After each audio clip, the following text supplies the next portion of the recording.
So it's very nice back and start again this year, Dharma class.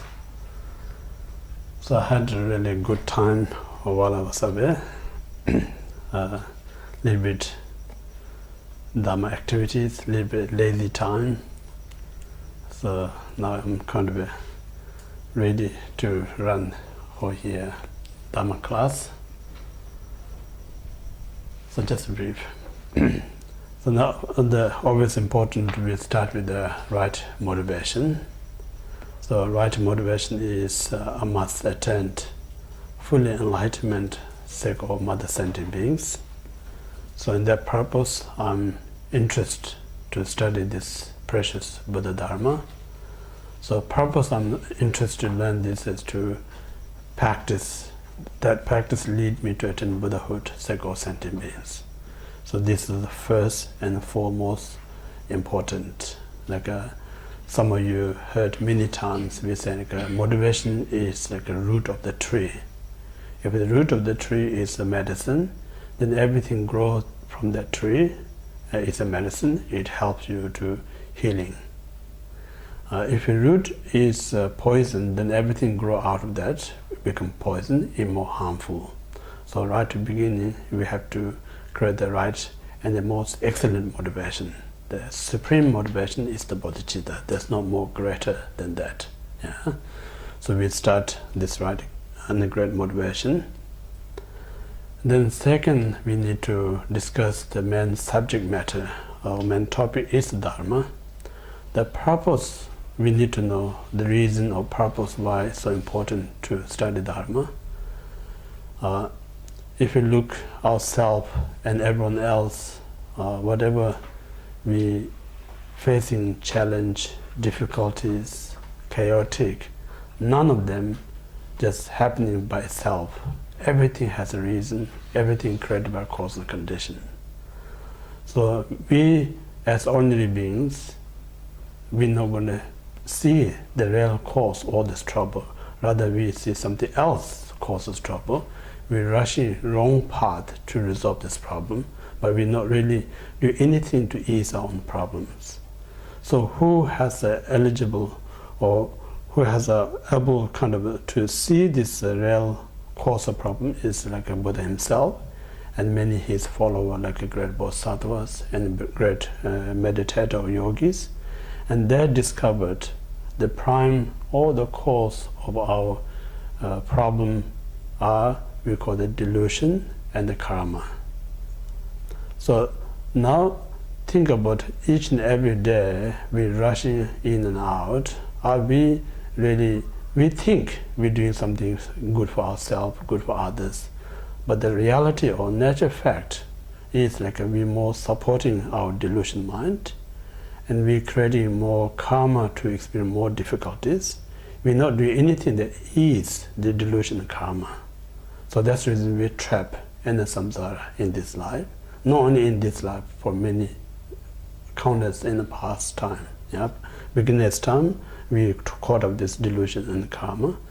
And this life also we just caught up again in this karma and delusion. So if we don't do anything, we're going to be trapped in this endless time. So these are so important. One need to aware where we trap our life. So with this awareness, now we think about we are so fortunate to be born in this precious human rebirth. While we have this excellent human life, what we can greatest to achieve or what we can make more meaningful our life is like to ease this delusion and negative karma, and to try a little bit to increase virtues and wisdom. If we're kind of heading towards that direction, then this life is more purposeful, more meaningful. We're not wasting these opportunities. So in this way, like many of us, we may think, oh, I came into the Buddhist very old age because I never had opportunity when I was young. Therefore, I have a very difficult to learn and difficult to practice because I'm not used to it. We think that way, but the reality is like nothing to do with the age. It's to do with the habit. So habit, what we are saying is like if you look into our own mental kind of bank or mental kind of storage, yeah, or if you look into that, what kind of habit we store in our mind. Actually, we store more habit of delusion karma, so much, like almost 99%. We have only less than 1% experience of knowledge, wisdom, and practice. So this 99% of delusion dominate our mind, so that makes it very hard to kind of have a genuine enthusiasm to hear the Dharma. Also very hard to have a great motivation to practice Dharma. Yeah. So then some of us, like generally, we have a very enthusiasm to hear the Dharma. We have so much inspiration to practice Dharma. That might be more like a habit of virtues, less a habit of non-virtues. That makes it easier. So in this reason, what we're saying, like just keep waiting. Say one day you're going to come opportunity to have a better understanding, and better practice. Never the opportunity going to come. Only we have to create this opportunity. So therefore, if you really put effort to, even regardless we understand or not, just put effort to hear bit by bit this precious Dharma, it kind of store in our mental continuum. It's stored in our mental storage. So eventually we become more richer our knowledge, and then we reach more our practice. So that kind of make us easier to understand profound Dharma. That make us easier to practice Dharma. So without kind of creating the right condition, just things not going to come right in front of us. Impossible. So if you look at all the great master, none of them, because they are lucky, have this great mind and great opportunity to practice, all of them actually put so much effort, life after life. Then this life they have a great opportunity, have a great mind to understand the Dharma. They have a great enthusiasm to do this practice. So in this way we think about how often, like there are countless times we wasted this precious human rebirth and past. This time I make sure not to waste it. So not to waste, I put my best effort hear Dharma as often as possible. Then whatever we hear the Dharma, we integrate as often as possible. If you do that way, then time of the death, we die with more richer knowledge of the Dharma, richness of the practice Dharma. So if you don't put anything, then when we die with a very empty-handed, very poor. So it's a waste, such a great wasted. So now, like to hear the Dharma, need to have all the right facilities. So important, right condition. This again is, I think it's not. Usually I don't talk that much, but then I think of this is very important. How we kind of create the right healthy mind to hear the Dharma in a more proper way. So having right kind of state of mind is so important. So in order to have a right state of mind, one need to recognize three faulty state of mind is important. So three faulty mind that really become obstacle to hear the Dharma is important to recognize, and then we remove these three faulty mind. The first, we say like the mind is like a pot, like a place in the wrong position, upside down. If you put this pot in upside down, next to the waterfall or heavy downfall, kind of raining, a drop of water not going to go in. So same way, like when we come into listen Dharma, if you not pay attention, you only can hear the sound, but you're not going to get any meaning of the Dharma. So therefore, it's important we try our best to pay attention to the Dharma.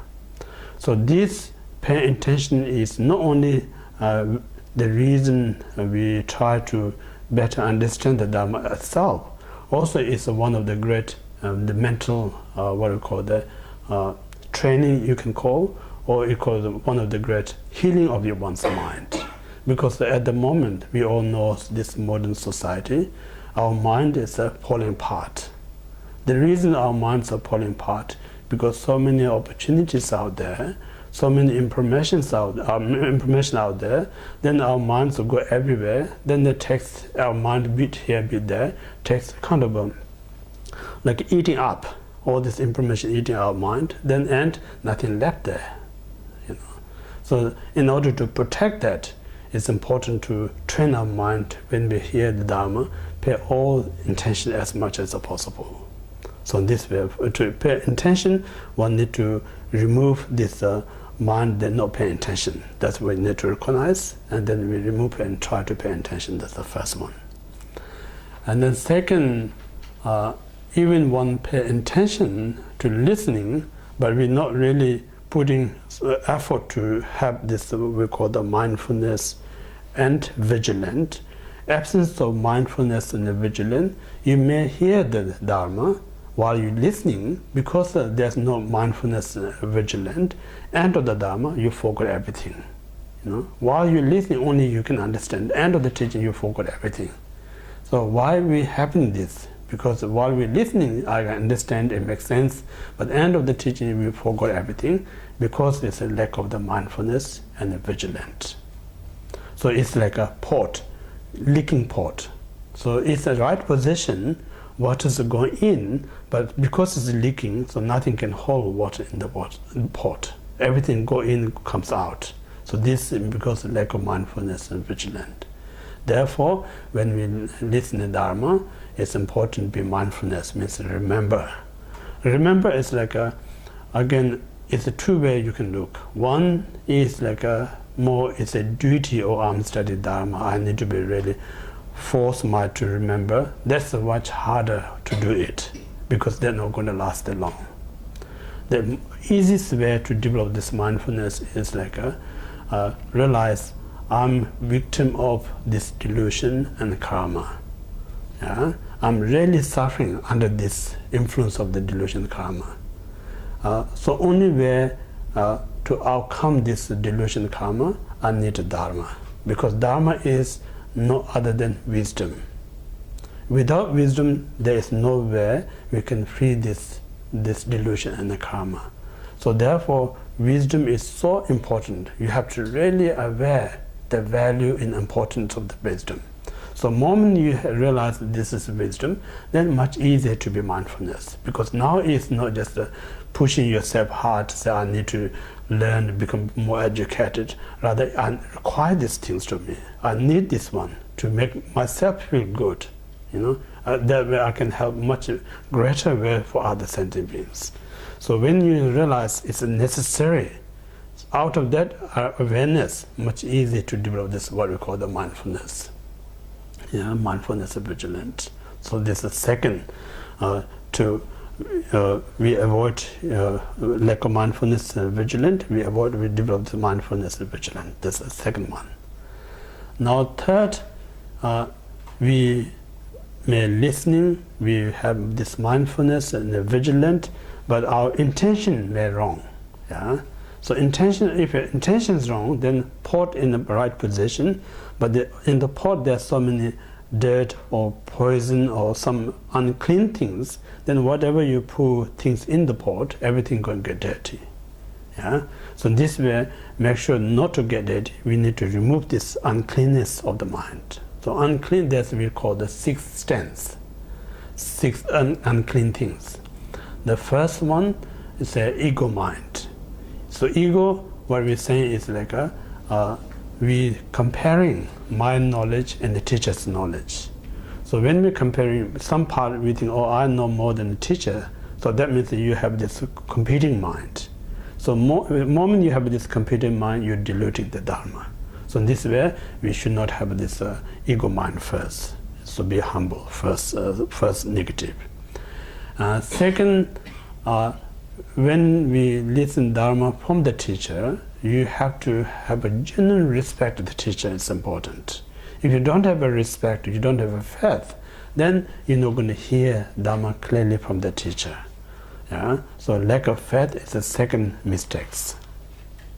So sometimes what we're saying, like whether teacher is perfect or not, but our ordinary mind is not perfect. So this ordinary mind, imperfect, always going to see some imperfect of the teachers. So when we see this imperfect teacher, but we not see the most of he or she does great things, we don't hardly, it's human nature, hard to aware of these things.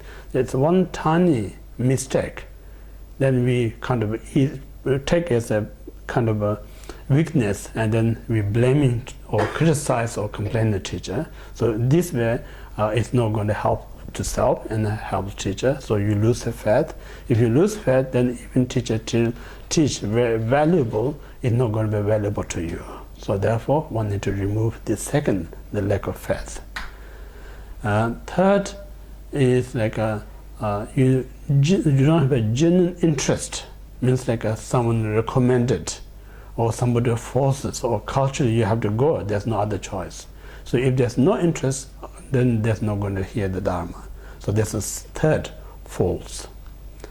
And then fourth is like while we listen Dharma, of course we need to practically, we as ordinary beings, it's impossible we can pay 100% attention entire the teaching. It's impossible. We mind going to get distracted.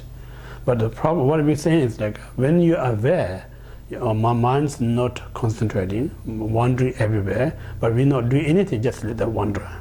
So this is the fourth, the obstacle. Just not bring your mind back to listen Dharma, rather let it go everywhere.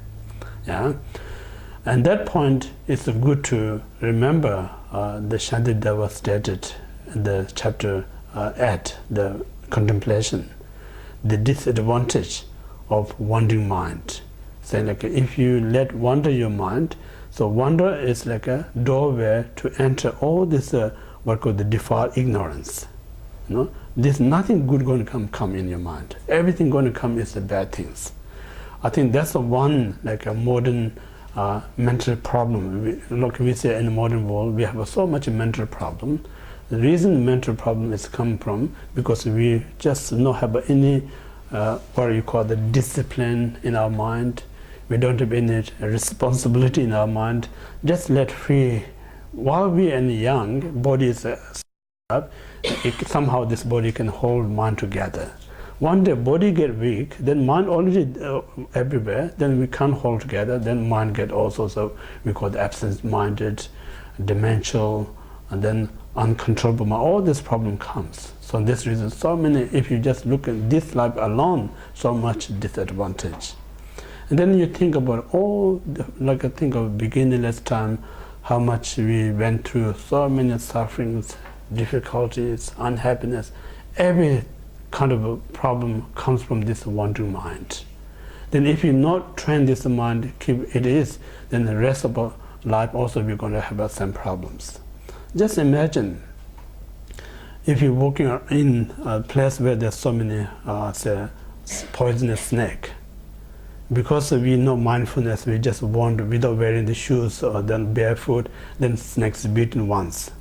So suppose we should learn the lesson, you know. Still we're not learning, still walking in the barefoot, not looking the path, and the second to bite. So it keep biting, you know. So this way, we just our ordinary life is like we always get this accident. We always get a victim of this our delusion and karma, but we never learn. Still we let it kind of when somebody kind of attack on you, we're so upset, we're so angry that person. But when we attack ourselves, we never get upset. We're just happy to be attack ourselves. So this reason we are so important. Like all this self-accident or self-attacking is come from this wandering mind, undisciplined mind. So this way we need to recognize and remove that wandering mind. The fifth one, or the fifth or fourth. Fourth one. And then the fifth one is while we listen to Dharma, like a very dull state of mind. You know, again I mentioned like we need to be practical. We are not kind of a highly advanced kind of a listener or meditator. We get tired time to time. When we get tired, our mind naturally going to be dull, be sleepy. That's the nature. But important is like when we in fallen sleep or dullness, think about what's disadvantage out of it. It's important. So the disadvantage is like because while we have this precious human rebirth, every moment is precious. So as if you remain in dullness half an hour, you're wasting so much time. So if you really look, we can't afford to waste that much time. So in this way, we realize how much are wasting this great golden opportunity due to this laziness, sleepy or dullness. Therefore, I try my best, to awake myself. So sometimes awakening is important to think. There's so many methods. Think about all the great yogis has so many great qualities, and all the bodhisattvas has many great qualities, and of course Buddha has immense qualities. Every great quality is the result of the wisdom. So wisdom, what we're talking about is listening wisdom, contemplation wisdom, and meditation wisdoms. So these three is dependent to one to another, because without listening, there's not going to come the wisdom of contemplation. Without the contemplation, there's not going to become the wisdom of meditations. So without the wisdom of meditation, it's dependent upon this contemplation. Contemplation is dependent upon the listening. So when we in this dullness state of mind or sleepy state of mind, then we're not listening at all. When we're not listening, there's no wisdom of listening. So when we absence of this first wisdom, then it is impossible to have a second or third wisdom. So it's such a great resting.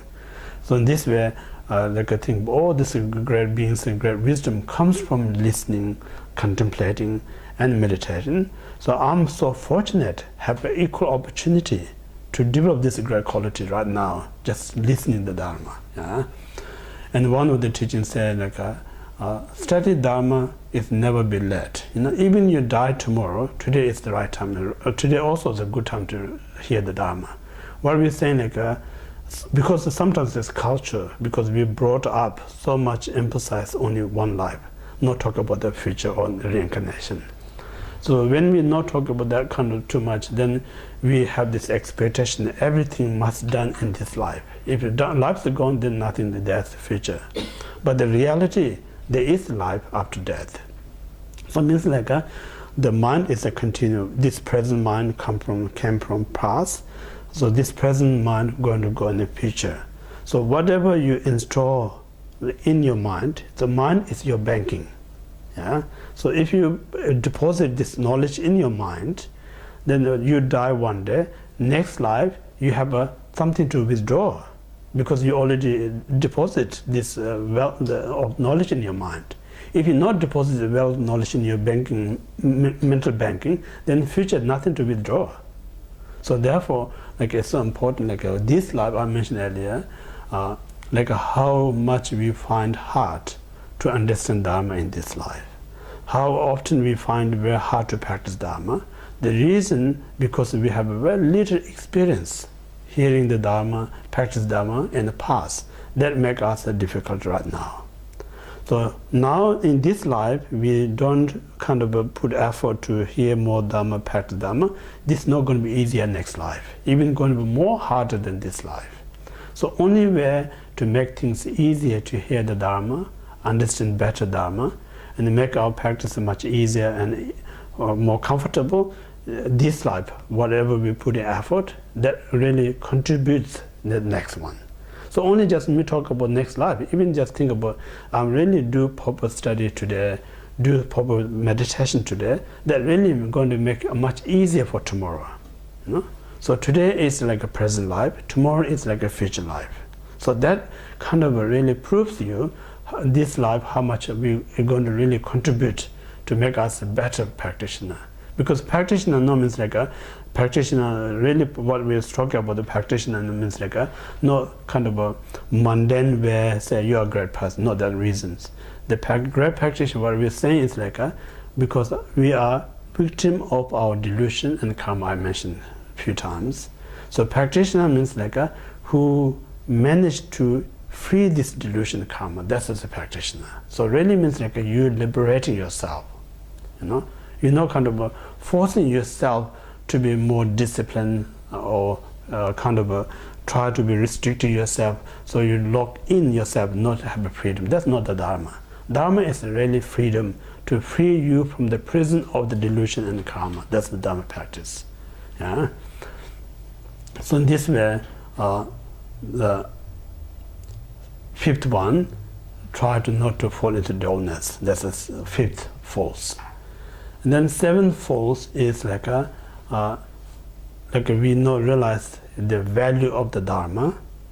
And then while we listening, eventually we get tired. And then when we get tired, we kind of think, when this teacher going to stop teaching, So more looking forward to end the teaching.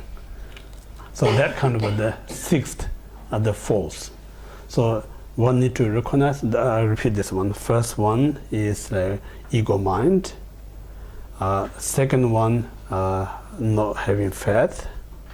Third is no interest. Fourth is wandering mind.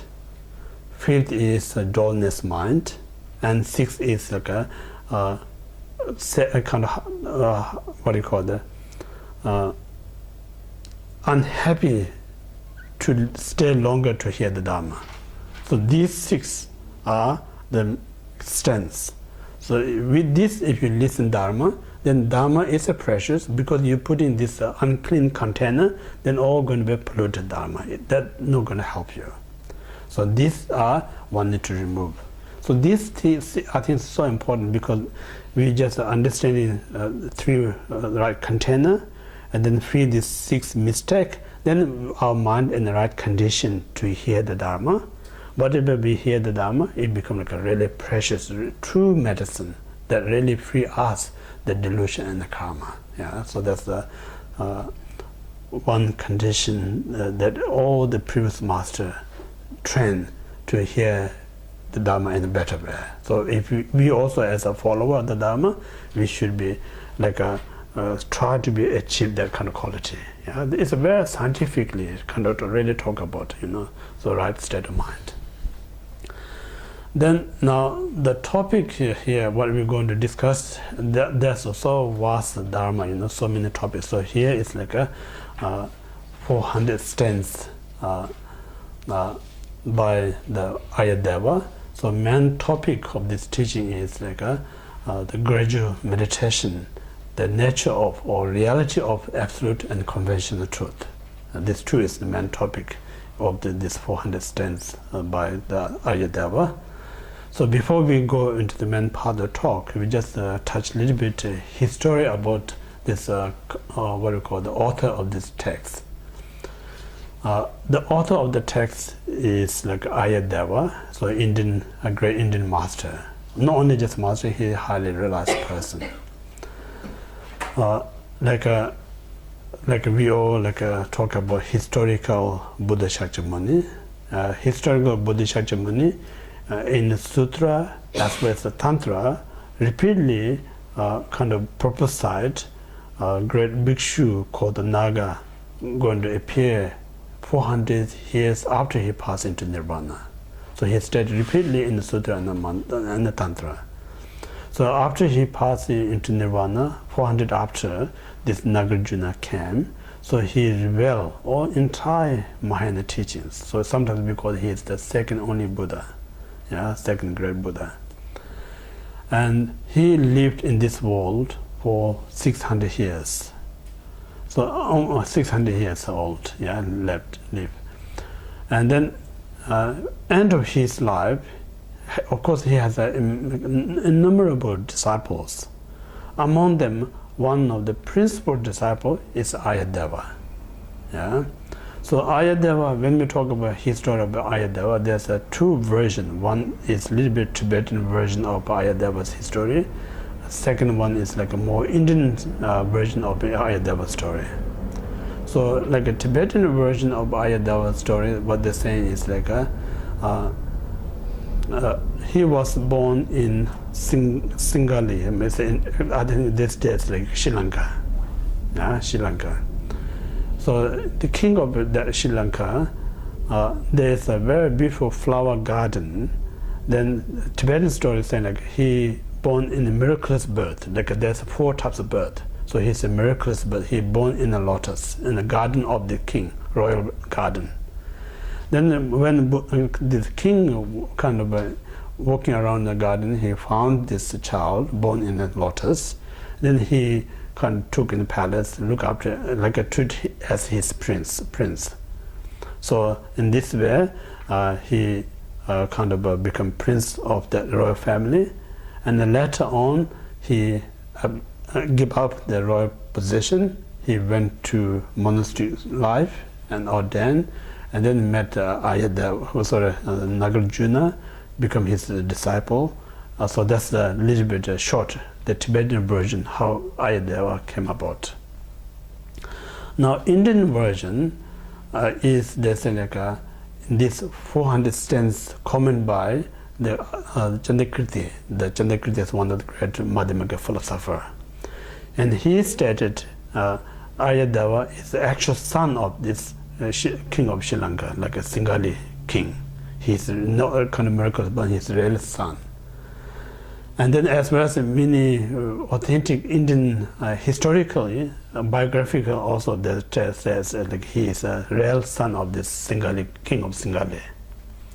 So now this the prince, eventually he kind of gave up his royal position. Then he went to the monastery, he received the full ordinations. So lots of Indian great master actually used to be royal family, like Atisha Dipamkara, for instance. He was like a prince, and then he gave up the royal position. Like even Buddha himself, a royal prince, gave up. You know?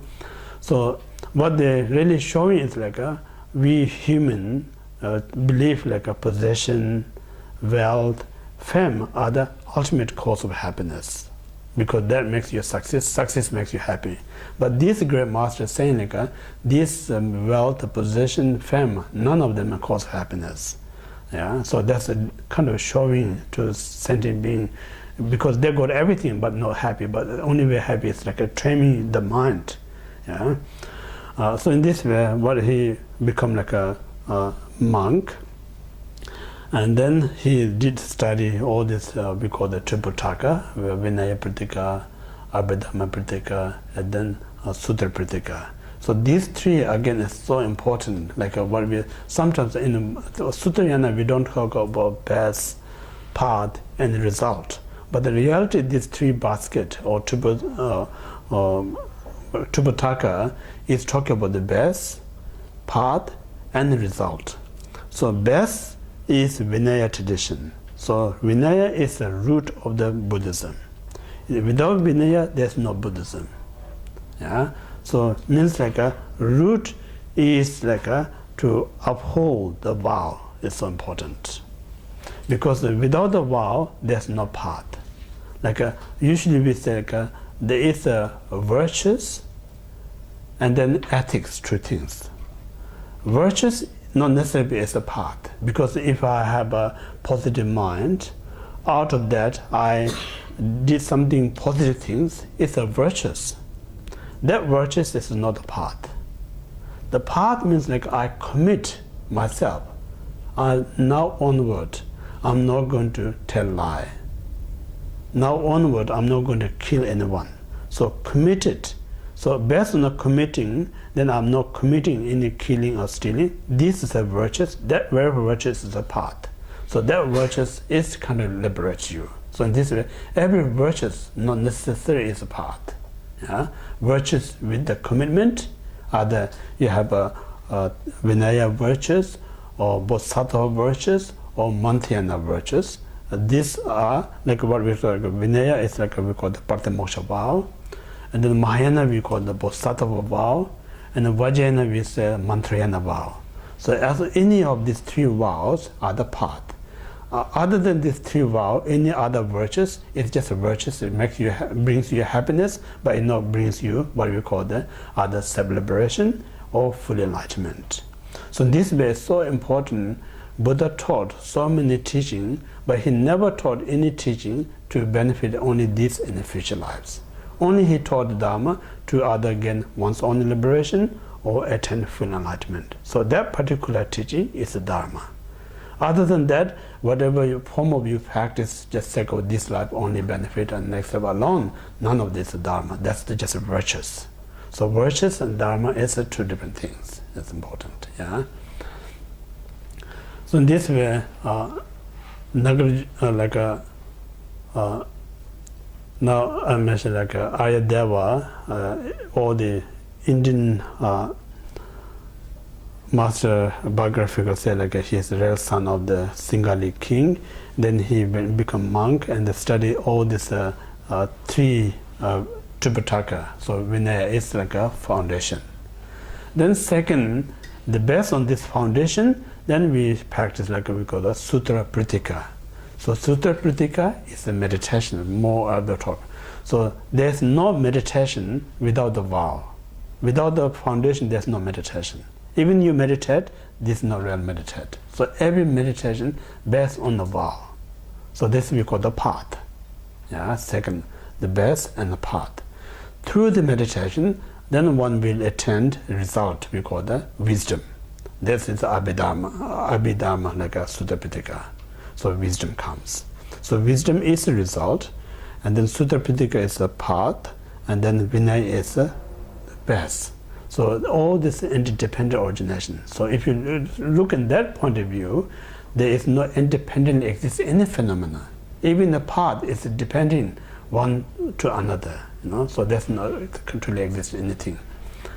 So in this way, he become like a great master of these three kind of yana or Tripitaka.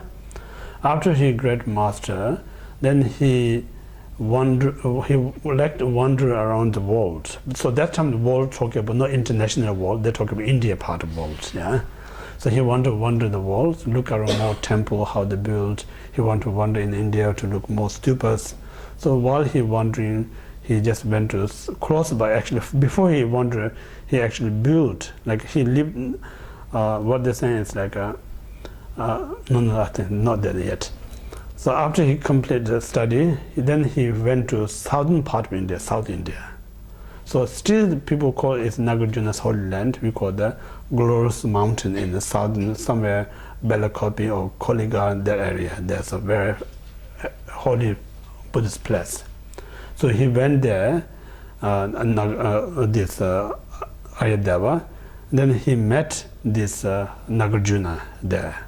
So when he met Nagarjuna, then he received so many teachings from the Nagarjuna. So in that way, he became the principal disciple of the Nagarjuna. So then Nagarjuna died, and then he became like almost like a throne holder. He's kind of a hold the position. So when after he died, Nagarjuna, he just stayed in that glorious mountain area for a while, and then he built there's a 24 monastery in that area. Built a monastery, and then that time there's one what we call the wealth deity, female wealth deity. She provide all the facilities for the monks and nuns who ever stay in the monastery. Then after he completed, then he want to wander in the world, look around to more monastery and the stupas. So he just left from the place. Before he left, what happened was there's one very scholar, like we call the heretic lineage or Hindu lineage, very scholar. And then his name is Tupka. Tupka means very hard to defeat. He was a very top Indian scholars, Pandit. And then he just go every Buddhist community and he debate and let them defeat it. He saw a scholar. And then he just defeated all the monastery community. He almost approached Nalanda University. So Nalanda University is one of the great, the greatest I think ever exist in the world, like a Buddhist university. So he almost approached that place, and then the people who in the Nalanda University, they're all so concerned. If he comes there, then they're going to defeat it. Then all going to be turned into Hinduism. But they're not have, but what we're saying, like it's no kind of religions fighting. It's because then people lose opportunity to gain liberation. So there's so much concerned. So that time in the Nalanda University, there's a naturally arise, like we call the Mahakala statue, like a stone statue. It's natural, no one carved or built, just natural come out from the rock. There's a very blessed Mahakala statue there. So they did Mahakala Puja there. While they're doing, or end of the Mahakala Puja, from this statue, from heart, this one crow, yeah, black bird, what called crow? Crow flew from his heart. Then, because before, actually, I'm mix up a little bit story. They actually, because this guy coming to the Nalanda, so they were scared of going to defeat it, so they write letter to send to Aryadeva to invitation, because we have this trouble, so you have to come. But it's far away too, because that time there's no kind of a transportation. So therefore they would Kala Puja to get some messenger to send this letter to the Aryadeva. So then this black crow came from his heart. So they put the letter in neck of the bird. Then the bird flew and they passed this letter to Aryadeva.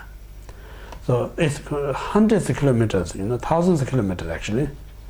So how they can achieve like we call like a fast running kind of a practice. So they have something you can do, practice and then write letter in the soles of your feet like a yam. Then it becomes like air. Then the body takes you like 1,000 kilometers per hour. That kind of you can run fast. So he did this practice and then he rushed to the Nalanda. On the way, he met one again Hindu female practitioner, and then she practiced something to gain some attainments. In order to have these attainments, she need a specific substance. So that substance, like she need to one monk, fully ordained monk, highly scholar. It's one eye requirement. She wants that, because then she stopped him and then asked to give his eye to her, because he's the Bodhisattva.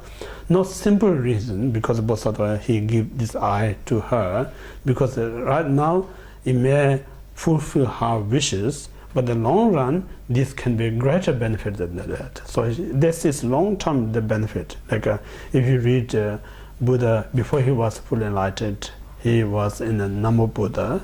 He gave his body to the mother tiger to rescue 5 cubs.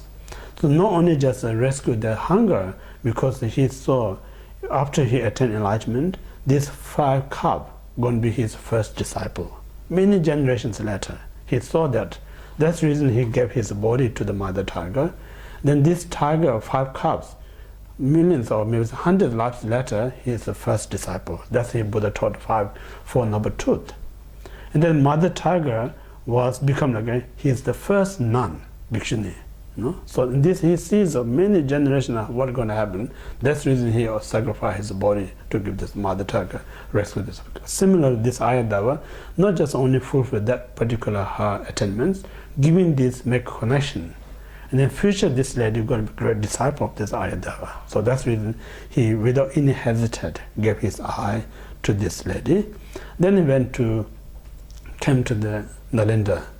So first, when he came to Nalanda, this Hindu Pandit said, I'm not going to debate with you, you are a blind person. So they're very rude to him, because eye gave to this guy, so he hasn't got one eye, so they're kind of rude to him.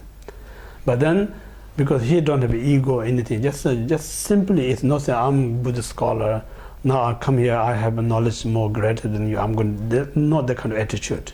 Just simply, these people extremely intelligent. This Hindu Pandit, extremely intelligent. Just removing their one wrong view, they can be great beings. So that's the only reason they're defeating. Not just because I'm a scholar, I can beat and then I'm going to be winner. That's not like ordinary attitude. They know this is a great intelligence. Just remove their wrong one, they can be great masters. So that's the purpose they go and debate. So before the debate, they knew he is a great scholar.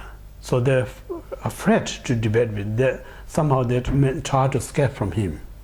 So when they try to escape from him, because he has again such a spiritual power, he met this fence.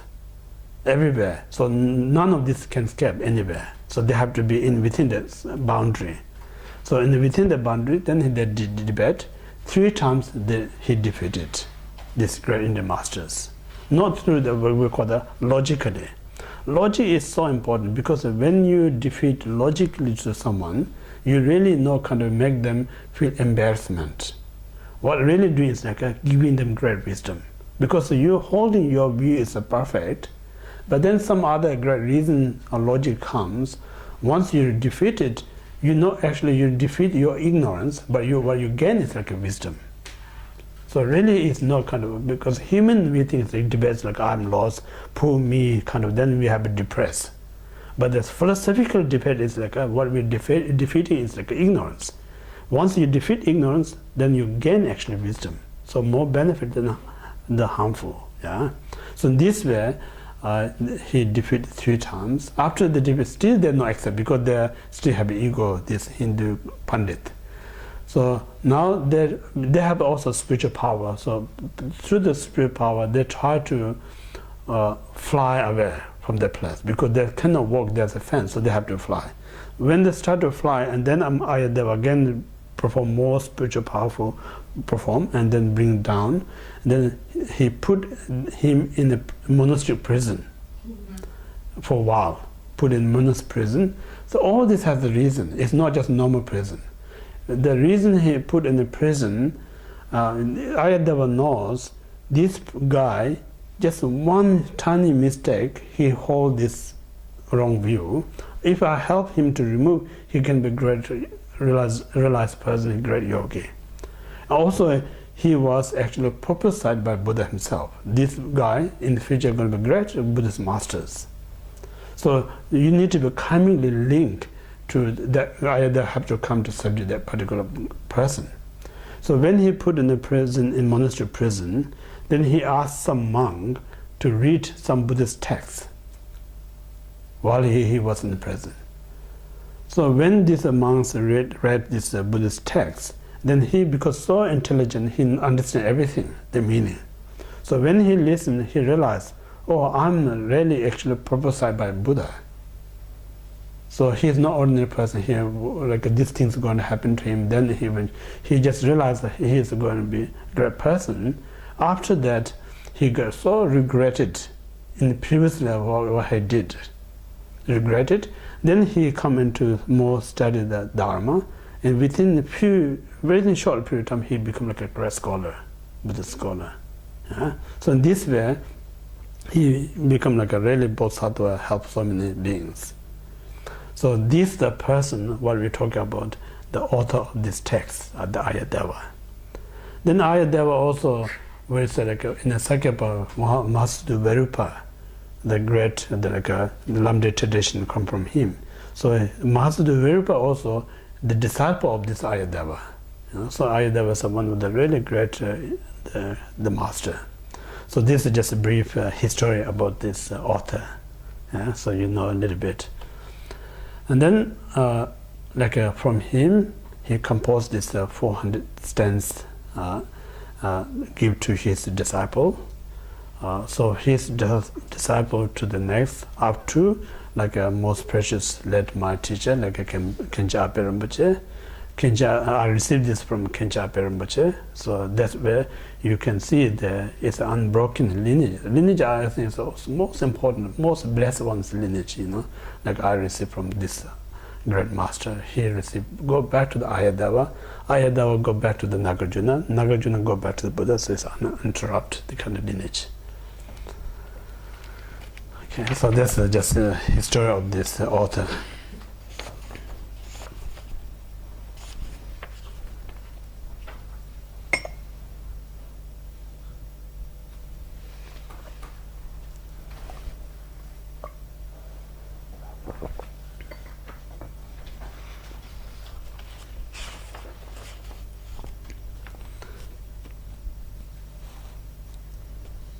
Okay, so now I'll go through this text. Still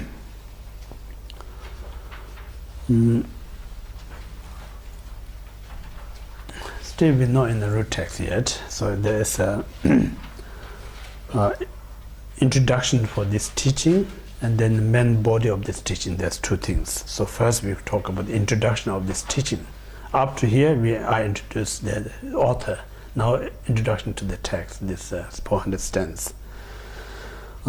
So there's two topics. One is introduction for this 400 stanzas. Second is the main body of these teachings. So first we talk about the introduction. Introduction, there's three. First is the reason and purpose why Aryadeva composed these 400 stanzas. Second is a summarize of entire this teaching. And the third is the meaning of the name of this text. So three topics. So first we talk about the purpose.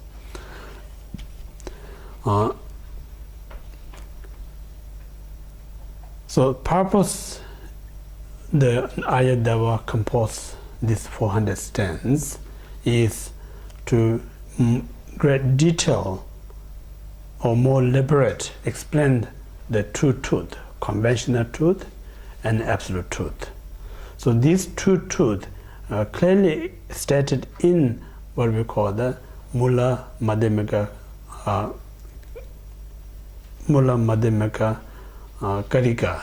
So Mula Madhyamaka Karika is a Sanskrit word, so means like a root middleware, root of the middleware, composed by Nagarjuna. So Aryadeva is a disciple of the Nagarjuna, so he kind of extend or more elaborate that topic, teaching of the Nagarjunas.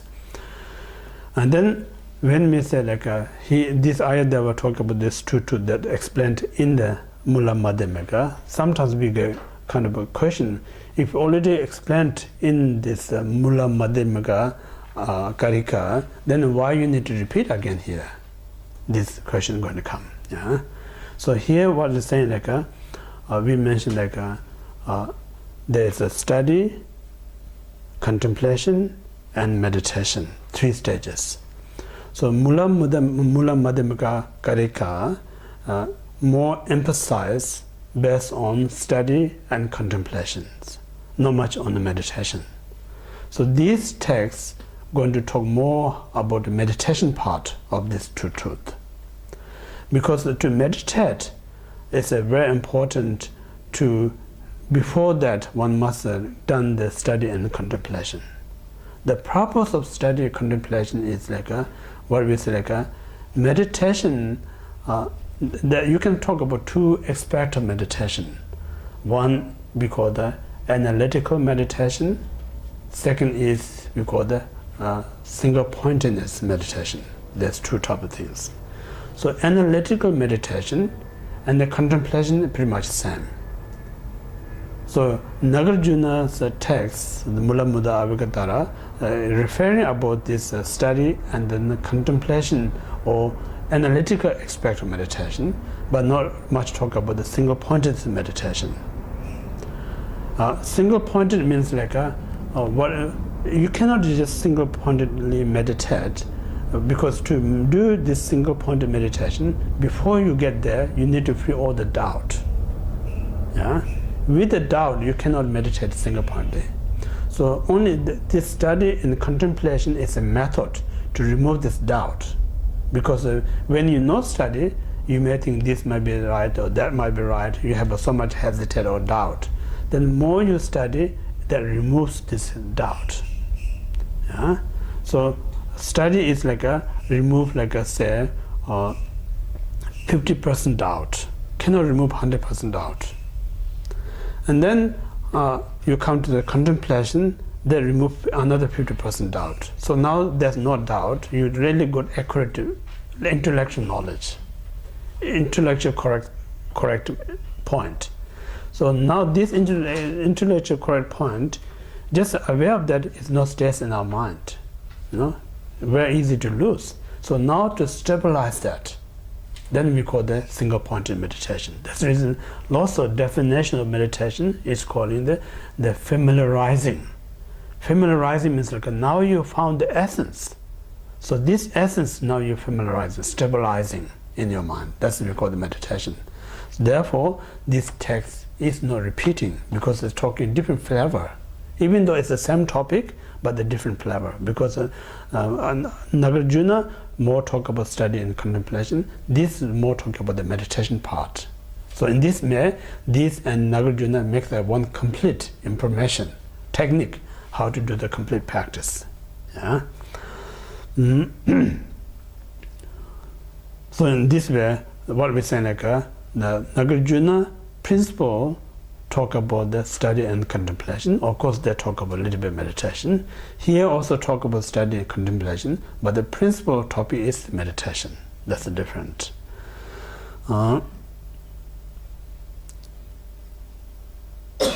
then second, that's the first reason why Aryadeva composed this one. Now, second reason is like if you done the study this Nagarjuna's Mula Madhyamaka Karika, so many debate between Hindu scholar and Hindu view and Buddhist view. So much debate. So when there's so much debate, like some of us, like as Western follower, I'm come here just want to be peace my mind. I want to have some kind of blissful. Then why they talk about so much argument between that? I'm not so interested. We may think that way, but the reality, because these different schools represents our mind, our thoughts, nothing else. Every school is represent their thoughts. So when they represent the thought or their mind, then this school is a very similar idea as what we got idea. So when through the logic where we refute the idea, then it help us, or my view is a very similar like a Hindu view. If I hold this view, then it's not the right, because logically Madhyamaka refute it. So in this way, it helps us to overcome or refute our wrong view. So all this kind of what we call that uprooting this weed that grow in a mental beautiful garden. That's the whole purpose. So in this way, like some people may think it's just Nagarjuna composed this Mula Madhya with Agatha, so a debate with other school. So here there's no sake of the debate. What they're saying like through the debating, it helps you to understand the actual reality. Like for instance, two persons arguing their own opinion. Both of the sides they think I'm the right one. But we never know until we discuss who's right, who's wrong. So through the discussion, openly discuss, without bias. If you discuss, there's opportunity what is right or what's wrong. If you really healthy discuss, this give you opportunity to find what's right or what's wrong. So all this Buddhist and Hindu discussion or debate is like a healthy debate. It helps us to understand exactly the absolute nature of conventional, absolute nature of absolute truth. So that's the purpose. Nagarjuna talk about lots of debate with the other schools. Yeah.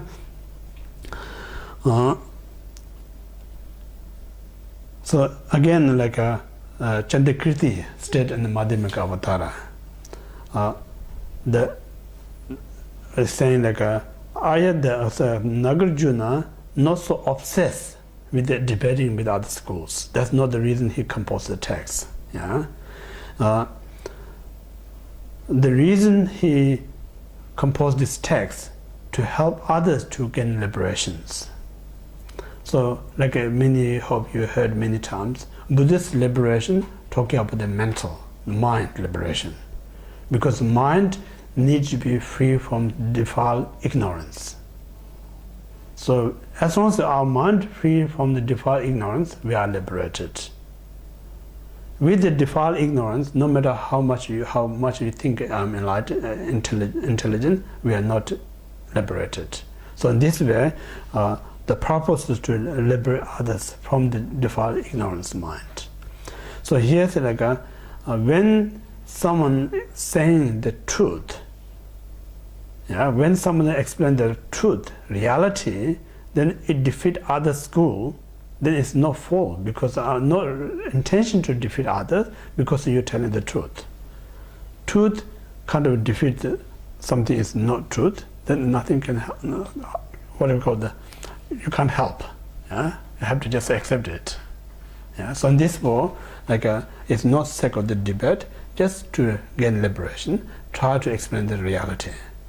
Yeah?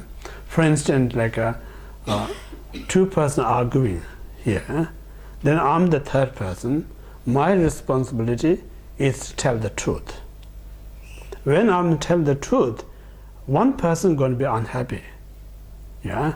Because one is telling the truth, others not telling the truth. That's the argument. So I have to support the truth. So when I'm supporting the truth, I'm not supporting the person specific. I'm just supporting the truth. So when I'm supporting the truth, the person who knows telling the truth defeated. So it's no point to upset to me, because I'm here, third person, need to be honest. Yeah. So same way here, the intention is not to kind of harm some school, just to reveal what is reality.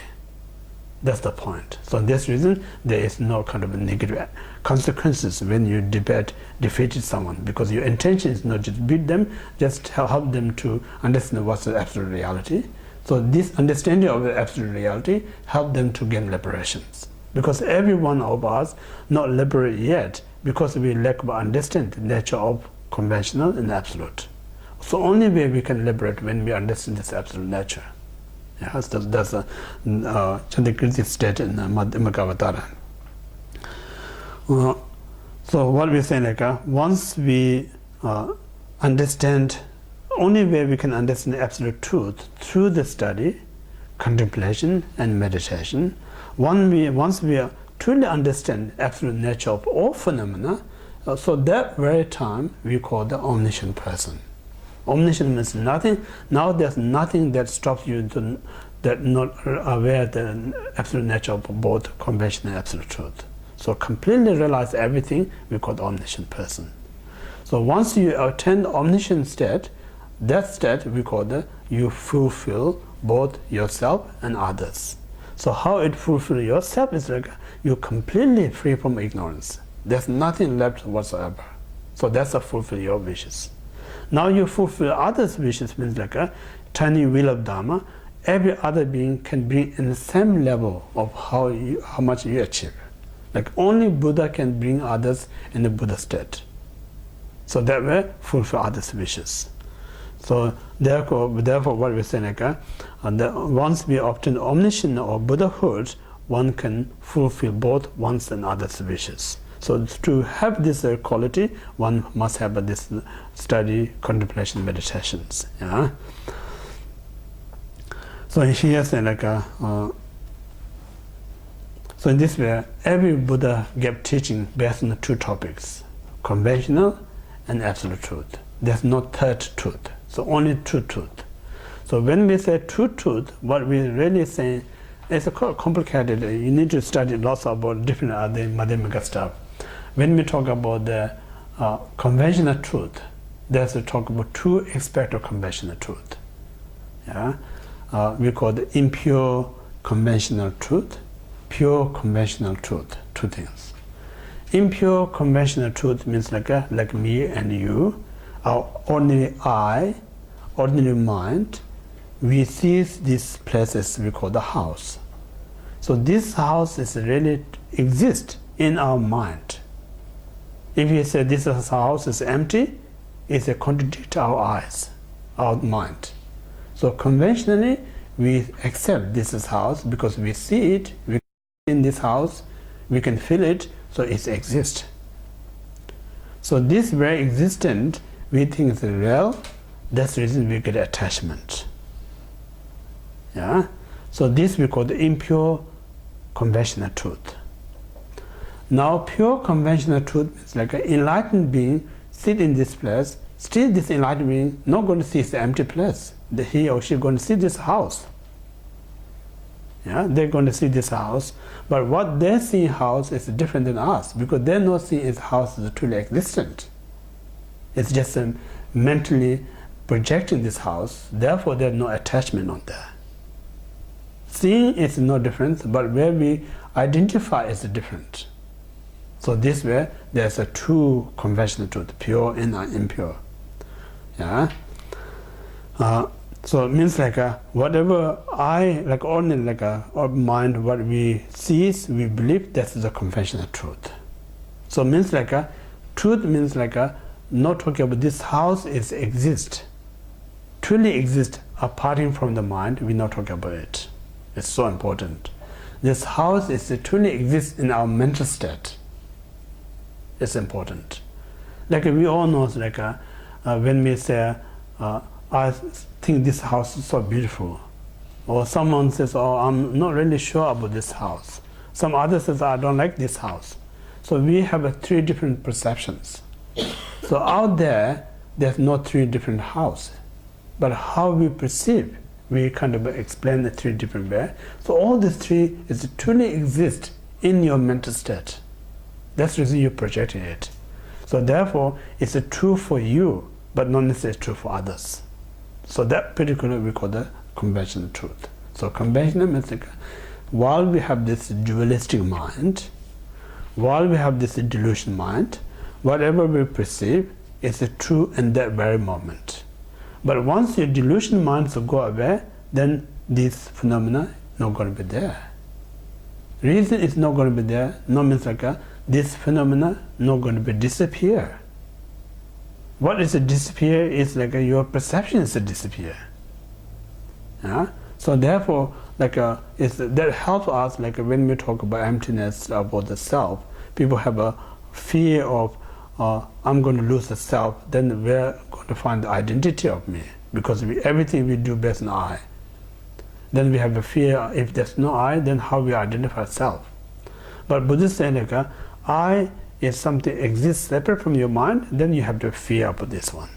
But I is not just exists separate from our mind. It's just mental, where we perceive, where we kind of believe. So means like a mind mentally created. So something mentally created, so these are not really existent. So when you realize it, that ignorance, grasping self, not going to be there, but the self is nothing to disappear, because right in the beginning there's no exist.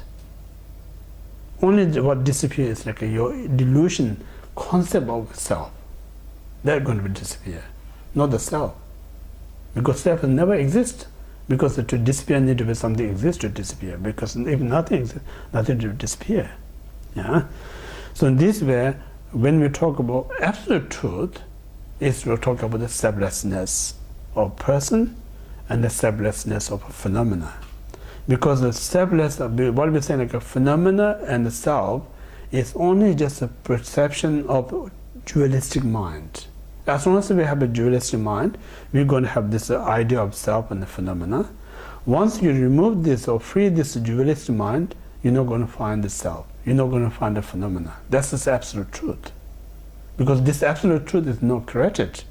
That's how things exist. How things maybe not right to say how things exist, how things it is. Yeah, that's the absolute truth. So this we call the enlightened being cognized. So enlightened being means like no ordinary mind, because within enlightened there is a true meditative state and a post-meditative state. So meditative state, there what we call the truth of path is we call the non-defiled, non-conceptual mind. Undefiled non-conceptual mind means like itself is like almost like emptiness. Yeah. So in emptiness state, there's nothing, there's no subject, no object. So this is we call the absolute truth.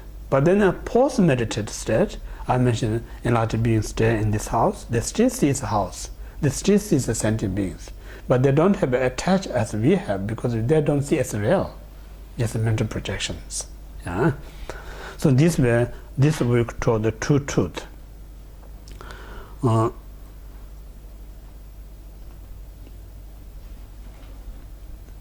So this first, like a brief introduction about what we call this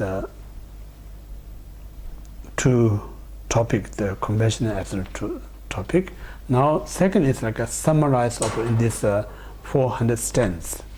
So this 400 stents actually based on I think there's 16 chapters. There's 16 chapters.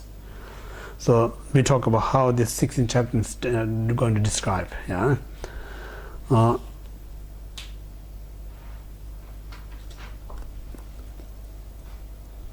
So first, like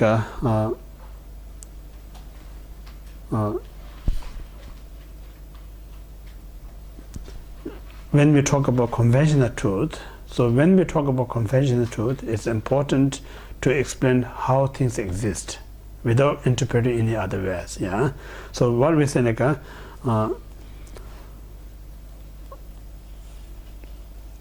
the conventional truth is the method to understand what we call the absolute truth.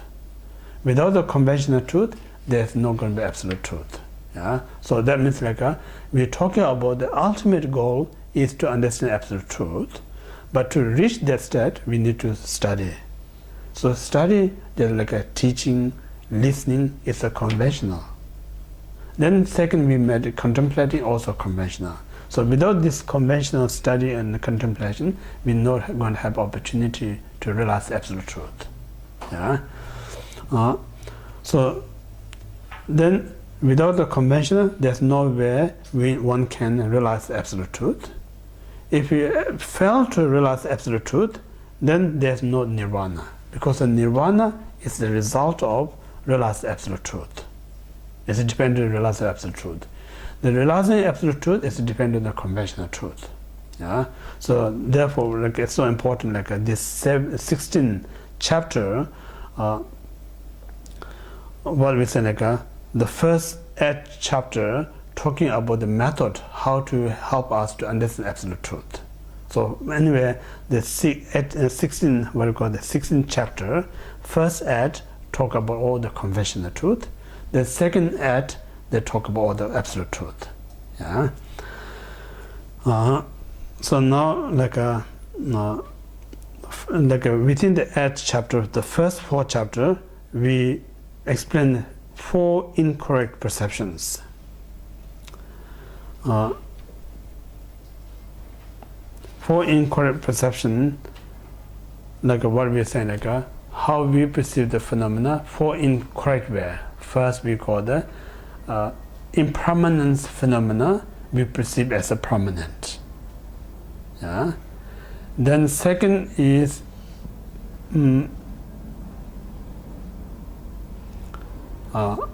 unhappiness we perceive as happiness.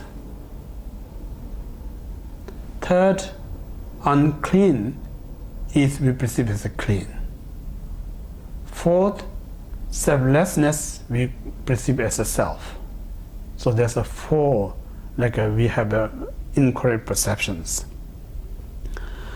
So we talk about what we seeing, we're not actually seeing the reality of the conventional truth. So what we say, like a reality of a conventional truth is like we talk about 5 aggregates, for instance, form, feeling, so on and so forth. So these 5 aggregates are product of the cause and condition. Without the cause and condition, there's not going to be 5 aggregates. Yeah, created by the cause and condition. Anything that created or rising from cause and condition means impermanence. It's dependent on cause and condition. Yeah? So we don't see it as impermanent, rather we say it's a permanent. So that's one mistake. So this mistake only going to be free us when we realize everything we think is a permanent really is impermanent, because it's created by cause and condition. Yeah? That's the first one. Now second, anything that impermanent not going to stay forever, going to be get distracted, going to be vanished, going to be end. So anything that get distracted, going to be end is a suffering. It's not happy. You know? So this way we don't see it's a suffering, we see it's happy. But the reality is happy because the moment to moment is changing, you get distracted. That's the second, is the suffering.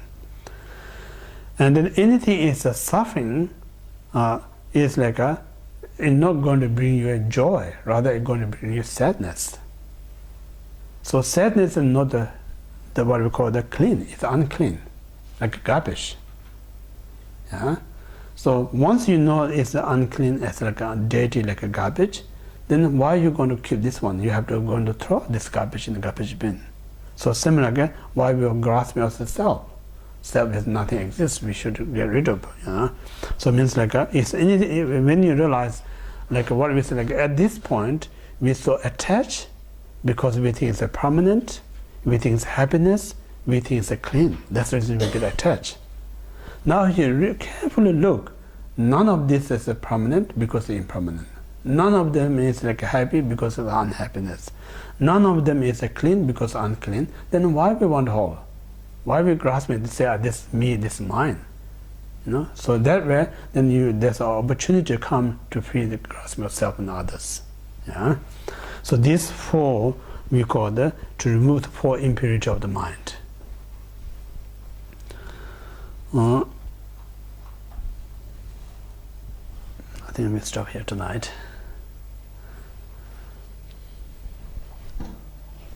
So, yeah, so this is the first four, like introduction, yeah, for entire chapter. So first four, what we convention, like to explain the reality of convention is the phenomena, all compounded phenomena are impermanence. Anything that is impermanent is destructible. It's going to be end. So anything that's going to be end is a suffering. Anything that's suffering is unclean. Anything that's unclean, not worthy to be self. Yeah, selflessness.